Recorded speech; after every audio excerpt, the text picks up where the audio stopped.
सभी को जय माता दी। मैं आचार्य धनंजय कुमार तिवारी अपने वसु संस्था की ओर से सभी को जिस प्रकार से नवरात्र की जानकारी दी जाती है, आज सप्तम दिवस माँ कालरात्रि के विषय में मैं चर्चा करने के लिए उपस्थित हुआ हूँ। तो आइए हम जानते हैं माँ कालरात्रि के विषय में। माँ कालरात्रि का नाम ही सुनते ऐसा लगता है कि कालों के लिए वो अपना स्वरूप अर्थात दुष्टों के लिए अपना ऐसा भयंकर स्वरूप में प्रतीत होती हैं। माँ के खुले बाल और खुले 3 प्रकार के गोलाकार नेत्र हैं जो दिखने में भयावह हैं, उन दुष्टों के लिए जो अत्याचार करते हैं। माँ कालरात्रि का सवारी गर्दभ है, गर्दभ पे सवारी करती हुई और दुष्टों का संहार करने के लिए ऐसा स्वरूप में आई है। एक समय की बात है, माँ कालरात्रि क्यों ऐसा उन्होंने अपना भयावह रूप में आई। तो स्वर्ग और धरती पर देवताओं और मनुष्यों के बीच में एक बार अत्याचार बढ़ने लगा।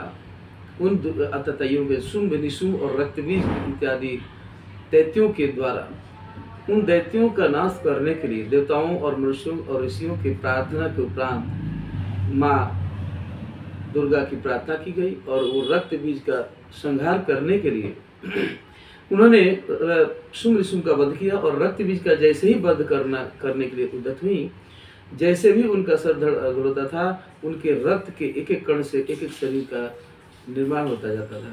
तो माँ कालरात्रि भयंकर स्वरूप में कालरात्रि को अपने शरीर के चमक से ही अपना स्वरूप ऐसा बनाया और उनके रक्त पान करने लगे, उनके मुंडों को माला बनाकर धारण करने लगी।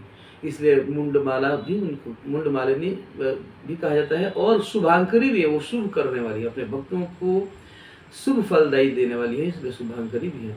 और विद्युत का माला धारण करती है माँ कालरात्रि। अपने जिस प्रकार माँ अपने बच्चों की रक्षा करती है, उसी प्रकार अपने भक्तों की रक्षा माँ कालरात्रि करती हैं।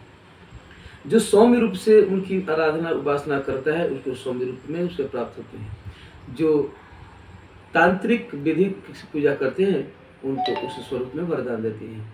और उनका औषधि है माँ का नागदौन। नागदौन एक प्रकार से ग्वारपाठे के समान होता है, जो सभी प्रकार के विषैले जीव जंतु अगर काट दे शरीर में तो उससे निवारण होता है। और नागदौन से मन और मस्तिष्क और अनेक कई सारे रोगों को दूर करने में वो लाभप्रद होता है। माँ को भोग लगाने के लिए नित्य रूप से जैसे भोग लगाते हैं, फल मिष्टान इत्यादि सब करें, लेकिन विशेष रूप से उनको गुड़ और शहद उनको प्रिय अति प्रिय है। बलि का विधान भी माता के बारे में बताया गया है। बलि तो कई लोग देते हैं, लेकिन जो सौम्य पूजा करने वाले हैं उनके लिए बलि का विधान पेठे का फल हो गया या नारियल की बलि देने का विधान बताया गया है। जीव हत्या न करें, बलि का विधान करके उस नारियल फोड़ के या पेठे को वहाँ चंदन रोली लाल रक्त रूप में रोली गिराए और उसका माथे पर चंदन टीका इत्यादि करें। माँ को यह भाव प्रकट करें कि हमने आपकी बलि विधान का पूजा किया है, जिससे माँ प्रसन्न होती हैं। और माँ का जो औषधि है वो सेवन करें।